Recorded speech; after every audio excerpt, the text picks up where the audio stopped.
Hey everybody, good to see you. Thank you for being here. It's a beautiful fall day. So I wanted to start off a little bit today talking about our, this is a progress update on where we are on serving Oregonians who are experiencing homelessness, and then we'll have some time for some questions. So I think what's important, anytime government or my office puts out numbers and says, here's the progress we're making, I think it's important for people to see that because it shows what is possible when we set goals, we have plans in place, we make investments to reach those goals.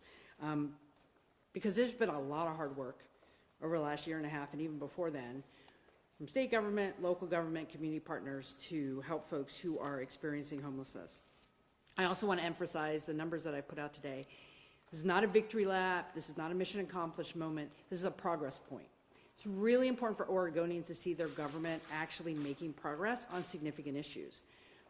And we still have a lot of folks who need help, and we're headed in the right direction. And I think that's the takeaway for today. So since the first day in office for me, and again at the beginning of this year, with the state of emergency and setting goals with local providers and government to keep people from becoming homeless in the first place, building more shelter capacity, getting people rehoused. We've had some very specific goals in mind, and this is an opportunity to see what those are. So I wanted to share, and there's been a lot of great partnership with the legislature. This, you don't get here alone, because you have to put some money on the table to address these issues as well.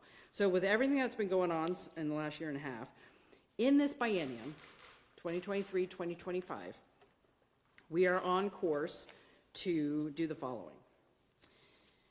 We will be able to maintain 2,400 or more existing shelter and navigation beds, 1,700 or more new shelter beds in Oregon communities have been added and will be sustained through the biennium. So if you think about that, that is 4,100 beds, navigation center beds, that are going to be maintained through the biennium because of setting goals and bringing resources to the effort at hand. By the end of the biennium, 2,700 or more households will be rehoused. So it's not just about getting folks into shelter, but helping them on their path to being rehoused.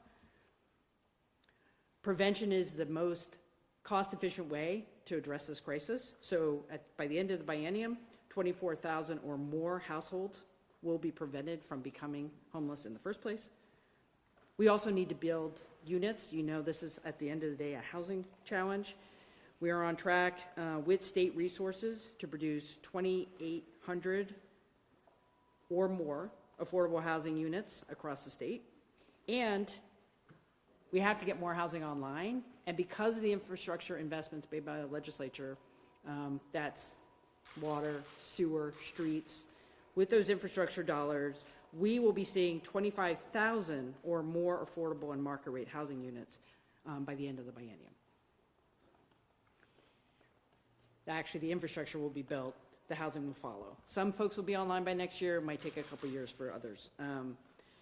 Those numbers are real numbers, those are real people's lives, that is how government is coming together from top to bottom to make progress here in Oregon. That takes focus, it takes collaboration and partnership, and I know that we're seeing it across the state, and I think right now I want to make sure I thank everyone because everyone's working really hard to make these kinds of numbers actually happen for folks. I also want to flag tomorrow at the Housing Stability Council meeting, the agency, the Oregon Housing Community Services, will be presenting a comprehensive report on the 5-year plan that just wrapped up. In 2019, they issued a 5-year housing plan, 2019 to 2024. They're doing a wrap-up report on that tomorrow at the Stability Council. I'm very familiar with that plan. I read it when I was speaker. We came in and tried to do some work, and then the pandemic happened. But that report, I think, is another indicator of when we set plans, when we say we have goals, we make progress, because they hit almost all their goals in there. The one they didn't quite hit, you'll hear, is homeownership. That's a challenging one. But we need to keep having goals and targets because we can hit them if we all work together and put the investments in the right place. I think finally what I'll just say on this, as we go into 2025, the challenge for me and my office is to make sure we can maintain the momentum that we've had, the commitments across the state for homelessness services, and housing. I think you've all heard we're going to have a little bit of a hard budget cycle coming up. One-time money is gone. The pandemic is really, any of that money is gone. We as a state need to maintain our commitment for these services, because when we do, we change people's lives. That's going to be hard in this budget. I'm still committed to doing what I can to keep these numbers going forward. But at the end of the day, I want people to know when you set those targets and you invest, you actually can make progress. And with that, if you have questions about that, we can get you more details, but also happy to take other questions. So. I'm wondering where the housing agency director is today. We haven't really seen her much in the public eye lately. How close has your relationship and partnership been with that agency and working on some of these goals that you mentioned? My staff interacts with the agency on a regular basis. Director Bell is, I think, doing a very solid job. She is, I see her, I know she's out going to openings as well. So she's pretty busy. So is there a specific question about the director? Just wondering why she's not here today. Because it's my press conference. Okay, thanks. So, yeah. I have a remote question. All right, from Jeremiah Truce. After the Supreme Court overturned a lower court ruling in Grants Pass versus Johnson, cities across the West are moving to criminalize homelessness. Oregon theoretically protects homeless residents under its objectively reasonable standard, but some cities here are begging for more permission to punish homeless residents, using Grants Pass as a blueprint. Today, Disability Rights Oregon sent a letter to Grants Pass city attorneys outlining how its ordinances may violate multiple anti-discrimination laws, including the ADA Rehabilitation Act of 1973 and the Fair Housing Act. How is your office working with local jurisdictions, the Oregon DOJ, or other specific agencies to uphold the civil rights of homeless constituents under current state law? Jeremiah, thanks for the question. So I have not seen the letter from Disability Rights, or I'm not up to speed on some of the issues down in Grants Pass right now, but we can talk on specifics. Here's what I will say. We have cities who are following the law here in Oregon and are doing everything they can to maintain objective standards of where folks can be, and also trying to meet the needs of folks who need to be in different places when they're sleeping outside. So in terms of legal protections, I think the law is very clear there, and it is up, obviously there's lawyers involved here in Grants Pass, but I don't think I can say much more than that. I think it's important to follow the law. There's a law in place that says you have to have reasonable objective standards in your community to serve folks who are outside, and my expectation is people follow the law. Blair, going off of that, I know Portland Mayor Ted Wheeler has called on the state in the past to change that state law. He's kind of saying they are limited in their efforts to remove camps and deal with public camping. Any thoughts on that? Any talks of changing the state law to make it easier for cities like Portland to manage homeless camps? Well, I think Portland has a new ordinance in place, and I think they're working to make that work. If people want to come to the legislature and have conversations about changing the law, I will certainly review those. I think people need to say what they want to change before I can have any kind of reaction to it. I have a remote question. Same one. Never mind. Dirk. Governor, you got a lot of modeling today about what we're going to accomplish. What does it tell you about how we move the needle in point in time counts going forward, and whether or not we're going to be able to rescind that housing or the homelessness emergency you've now declared twice? I don't know the answer to that question. The point in time count, we don't want to get too into the weeds here. It is a data point that we use to figure out how we're doing. I would like to see us doing better the next time that count happens. I think we're doing what we need to on getting more shelter space. But we're going to take it as it comes. We are not out of the woods. We still have a lot of work to do here. We have too many Oregonians who live outside. And when we get that new count, we're going to take that data and decide what we do next, but we won't have it for quite a while. So. Oh, you said my name? Okay. So the chronically homeless often require intense case management, as you know. But some of the case managers in the metro area are telling me that their caseloads are nearly double the national standard. So they're spending upwards of 12, 13, 14 hours a day doing paperwork. And maybe if they're lucky, they'll get an hour today to spend with real people, so 25 to 30 of their clients that they're trying to squeeze into that short time frame. I was curious if you were aware of that crushing caseload, and if you think there's anything that your team can do to help address that problem.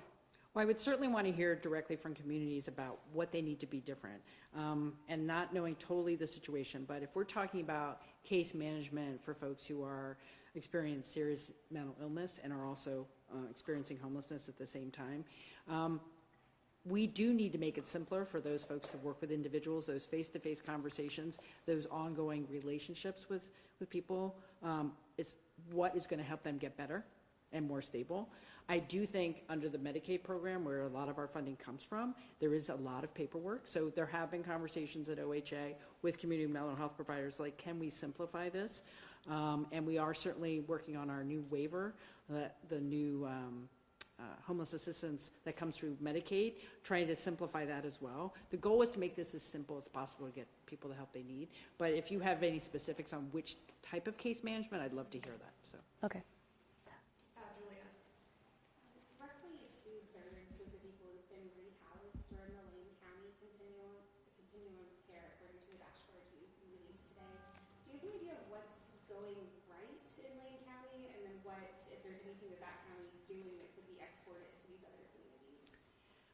So if you recall, when I had the homelessness state of emergency last year, Lane County was one of the continuums, one of the groups that were very prepared on day one to get started. So I think they just had a better infrastructure in place, much stronger partnerships, probably good relationships with their landlords, because rehousing also takes, knowing where you can place people for housing. So I praise Lane County for the work they're doing. I think they've been very strategic about how they're working together to solve problems there. But we can look into it more. But the rehousing piece is challenging.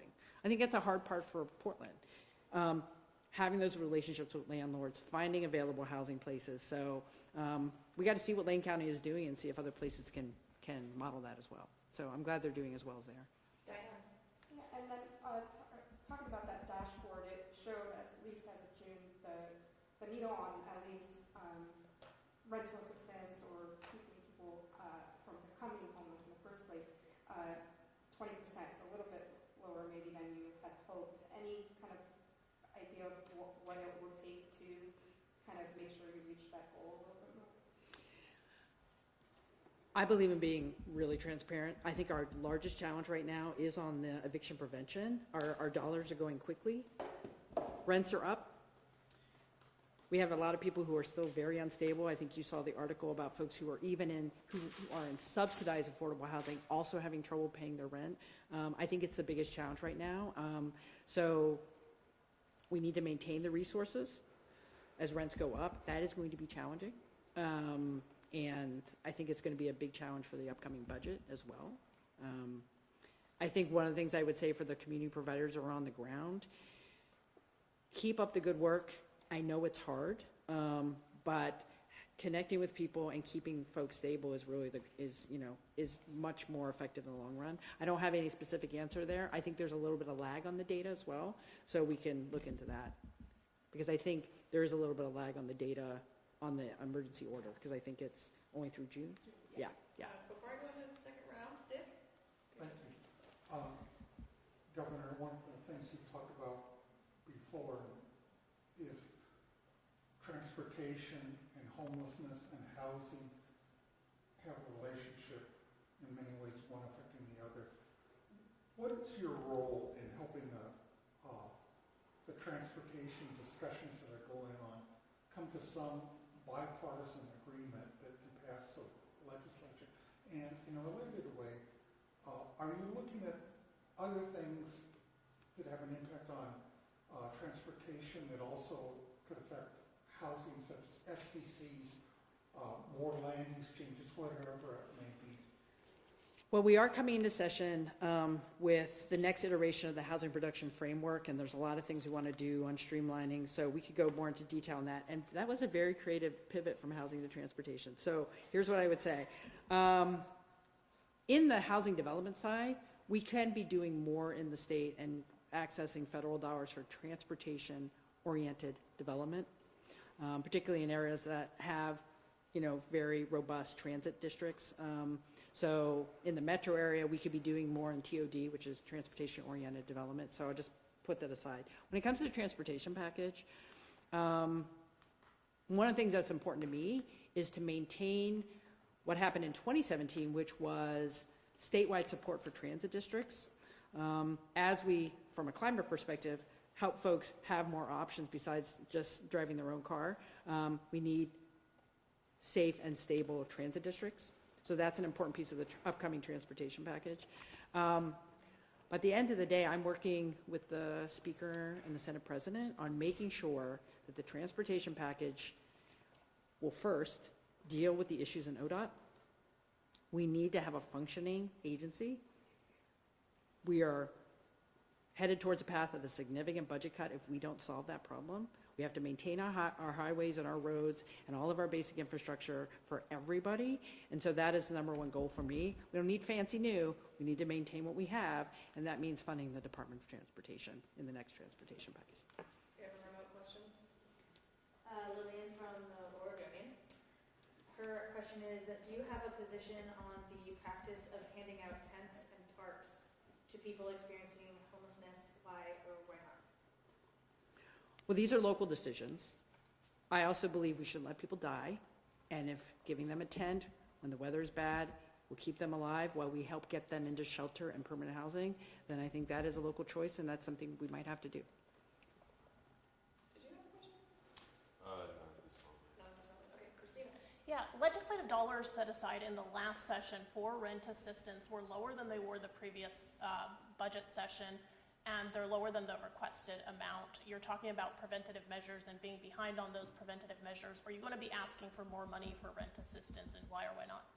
I am working hard to make sure we maintain the state's commitment on rent assistance. We're also looking at continue to move forward on a long-term rent assistance program, so it's not just episodic rent assistance. I'll also be honest, that's a challenging budget conversation, but I'm hoping in my budget to be as large a number as we can on rental assistance, because it is the most cost-effective way to address homelessness, keep people from becoming unhoused in the first place. You mentioned challenging budget twice Yeah. right now. What's going on with the budget? Why is it challenging right now? Well, the economy is strong and caseloads are up. There's a lot of need out there. I think you're seeing this as a national situation as well, where we're seeing more folks who have needs that are being met through publicly funded programs, more folks on the Oregon Health Plan. It was great that we have maintained, we're now at 97% insured in our state. A good chunk of that is the Oregon Health Plan. Those are resources that we have to commit to maintain people on health care. I've made commitments for our state school fund budget with the reassessment of the current service level budget. That's another $500 million to add to the budget that we hadn't anticipated. So for me, it's making sure we stay focused on the priorities, funding our schools, funding housing and homelessness services, and our behavioral health crisis. Doing all those, it will be challenging given our revenue situation. I have a remote question from Claire Rush with AP. The data dashboard published today shows that some counties, such as Clackamas and Malheur County, did not rehouse a single person between January and June 2024. Is your office working with counties to make sure they are meeting their goals? And if so, how? Yes, we are reassessing on a regular basis with all of our communities to hit their goals. They have goals for the end of the biennium, and we're going to do everything to do to help them and make sure they understand they need to hit those goals. Briefly back to tents and tarps, you mentioned that you approve of them being handed out during extreme weather. Do you approve of taxpayer dollars being spent on tent and tarps handed out any time of the year? I support keeping people alive. And you believe tents and tarps keep people alive? Sometimes that's what people need. The ultimate goal is not the tent and tarp. That is a mechanism to get folks. You build a relationship like, are you safe and secure today? Great, let's get you into a shelter. Are you in a shelter? Are you ready for stability? Let's get you into housing. This is a continuum conversation. I think where we go wrong if we only think it is about the tent and tarp, that is the beginning part of getting folks into stability, and that is really a local decision, depending on what. I would rather have folks have the outreach to get folks in the shelter. Dirk. So I think this is the first time we're hearing about these goals, at least that I can find, and I've been asking your staff. I didn't realize there were goals for 2024, so this is the first time I've heard these numbers. How did we arrive at these specific numbers? I noticed that the rehousing piece is a lot lower than it was in 23. Seems like the keeping people housed is higher. But I don't know, they're very specific numbers, like 11,386 or whatever it is. How did you all arrive at these, and when did you arrive at them? Well, I think we've been consistent. I've been consistent on our goals. Some of them were specifically related to the emergency orders. This is a broader conversation of, there were some dollars that came along with the emergency orders. Legislature had different funding streams. I think what's really hard right now is putting all those funding streams in one spot. This is an attempt to say of all the dollars and all the efforts that are going on, these are the types of numbers we will see by the end of the biennium. Rehousing, more development, shelter beds as a near-term, short-term solution, as well as keeping people from, becoming evicted and things like that. None of those have changed. I think this is our attempt to say, there's a lot going on. These are the broader goals. We're on track to hit these goals by the end of the biennium because we have stayed focused. Yeah, and I was more talking about the yearly goals. There's like a couple sets of things. You're prognosticating what you're going to hit by June, and then there's this yearly piece that's the dashboard, right? And I just didn't know where those were. I think that's a really, first of all, I appreciate the question because we have agencies managing multiple funding streams, and they want to be accountable and transparent about the different streams, and some of them have different goals. We're trying to put them all in one spot. The goal is to have by the end of biennium a very transparent, clear, objection or outcome-based system, and this is the next kind of iteration of that. But we can get, if you have any feedback on what you're seeing on the websites, we're working on it. Every day we're like, how can we tell this story so people understand what's happening? Well, I just noticed we rehoused 1,650 households or more last year, and now the goal is 650 this year, and we're at 80% of that, but it's far less than the state was trying last year. It's just... We had specific goals for last year's order, which we exceeded. And this is us saying, okay, what is that next goal on top of that? Remember, this is an additive. So I don't know if that helps, but I can follow up, it's fine. we've had different moments, but we'll try to be a little bit more clear about the different numbers. Yeah. Governor, Oregon has long had homelessness plans. Governor Kulongoski had a 2-year plan to end homelessness, which apparently did not lead its work. What is different now compared with the past? And why, I just got back from DC and Virginia, where I saw hardly any evidence of homelessness. Why is Oregon still having this issue? And what is different about solving it this time? Well, I do think one of the unique situations about Oregon is the disconnect between folks who need affordable housing and the availability of affordable housing. We cannot underestimate the challenge of not having enough housing that is affordable for folks. I think in other parts of the country, that disconnect is a lot less severe, so I think that is a big issue for Oregon. In terms of the previous plans, I'm smiling because I've been involved in a lot of, I've watched them over the years, everyone has plans. I don't think it's not sufficient to have a plan with high lofty goals unless you say how you're going to do it. At the end of the day, it's not gonna give you what you need. What I think is different is I've been very clear with our agencies. Yeah, we can talk about rehousing or creating new, shelter beds. How many? How are we going to do that? How are we going to maintain that? We need to know numbers. And I think some plans are just not very good about that. They don't set goals. And we have to do this differently, and that's what this conversation's about. Julia. Pivoting to a completely different topic, education. Can you address both the data that was released today by ODE showing that students are still far behind COVID or where they were pre-COVID? And also, do you know why ODE wanted to hide that data and FRIDA used them until they were faced with pressure from our editors? Okay, let me go with the first part. I don't think anyone's trying to hide the data. What I have been asking the agencies to do, and Department of Education is the topic, but this goes true for all of our agencies. When you have data to share, can someone understand what you're telling them?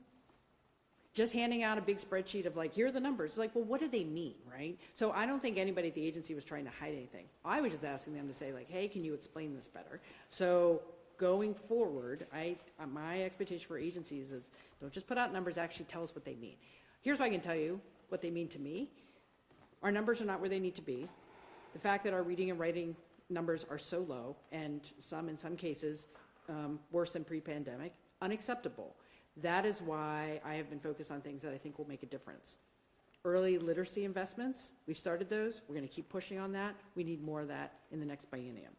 Summer and after school is one of those things we need to get serious about here. When we have learning loss or when we have opportunities at the end of the school day to help students stay on track, we need to be doing that. We're not doing enough here in Oregon. And then lastly, making sure our schools have the basic funding that they need to provide the services, but that has to be coupled with accountability. So you're going to see a higher number on the state school fund in my budget. We will be also talking about greater accountability, aligned with what we're trying to achieve, improving attendance, improving graduation rates, improving reading and writing and math scores. We have to connect the money to the outcomes we want. I'm not satisfied. I've been really clear with our school partners. This has to get better. And the assessment data that we have is just, it's another blip of here's where we are. We've got to be better. I was curious, where do you stand on transitional housing? Do you support having that as part of the continuum of care? How would you define transitional housing? I would define transitional housing as more of communal living, where you have case managers who are living there 24/7 and helping people who are formerly chronically homeless get that first step of being, inside again, but they have, they're going to have a communal space to have meals, and there's not that isolation going on. That's kind of the way I look at it. That's super helpful. I'm a strong supporter of that. I think my work with Project Turnkey and the conversion of motels over time, because if you think about this, back to you're on a street in a tent, someone connects with you and says, you can be more stable in a pod village, a Safe Rest Village, for example, in Portland. Are you ready after a couple months to move on to maybe a turnkey site, a motel site where you have a room and there are services on site, there are resources for getting fed on site, and then into housing? Folks who have been traumatized by chronically living on the streets need a pathway to stability. I think on the other piece, some folks are going to always need a little bit of help. So permanent supportive housing is really important. In fact, right now the agency is trying to set some standards across the board on what we mean by permanent supportive housing. What is the right level of support? For some folks, they just need someone on site for an occasional question. Other folks are going to need help with getting fed, maybe getting help with their medications. That's a different type of permanent supportive housing. So we're trying to figure that out. Our continuum has to fit multiple needs, and we have some gaps right now, but I think permanent supportive housing is an important part of the continuum. One more question. Hopefully it's a yes or no. She has 30 seconds. What? Are we only going to half hour? A half hour? Yeah. Well, I have a lot of things to ask you, Governor. And we can set up some one-on-one time. So. I guess I would say the DMV learned in early August that it had an issue with voter registration. It didn't tell you for 6 weeks. It didn't tell the state election official for 6 weeks. Is that appropriate in your mind, or do you think they needed to be more forthright? Ideally, I would like less surprises, and so having information earlier is always better. My understanding of the chain of events there is when they were given some understanding that there could be some challenges that they needed to look at the system, they did so. It's not like they sat on the inquiry that they had about the voter registration system. The things that I've asked the agency to put in place, we'll have an after-action report here on what has happened to this point on Monday. There's ongoing training happening with staff. There's going to be a long-term, as you saw in my press release, data analysis due at the end of the year of how we could be doing things different, and that might turn up other ways we can improve the system. And really the Secretary of State and the DMV have to have some kind of calendar of these are the things we need to check on a regular basis. Am I a little surprised we didn't have these checks in place, these checks and balances in place? Yes. And we're changing that because we need to have a system we can know is secure and the data is accurate. So yeah, I don't like being like surprised after the fact, but it's not like they weren't doing anything, they just didn't tell us. So did you communicate that to them, that maybe they should, you are sort of the person at the top and they should tell you, and maybe the election official? Well, I'm also realistic enough that not everything revolves around my office all the time. That being said, I think I'm really clear with agency directors. If you've got a problem, please tell us. Please tell my office as soon as you know. We're here to help you. Mistakes will happen in state government. It's how you react to them that's important. How you get on them, how you solve the problem, how you fix them. And the DMV is fixing, and we are asking them to do things to make sure these fixes are in place. Richard. You want to talk about the UGB and why you made the decision for 375 acres as opposed to 1,700 or none? So thank you for the coverage on the urban growth boundary expansion under Senate Bill 4 for the semiconductor expansion. The public hearing is on October 10th. We are following the law passed by the legislature to provide additional land for growth of the industry. The approach I've taken, I think, is in alignment with the law and the intention of the law. I think it provides the land that Washington County and the Hillsborough area could take advantage of to grow the industry in the long term. And I think it answers the question, will we have some land available to get one of the NSTC sites in Oregon? I think it meets that kind of sweet spot. There are going to be people who said you shouldn't have done any. There are people who say you should have done more. I did what I did because I wanted to do it appropriately, with moderation, but with intent, and I think that's what you see in the land. But we can set up some more time for other conversations when you need to have them. Thanks, everybody. Appreciate it.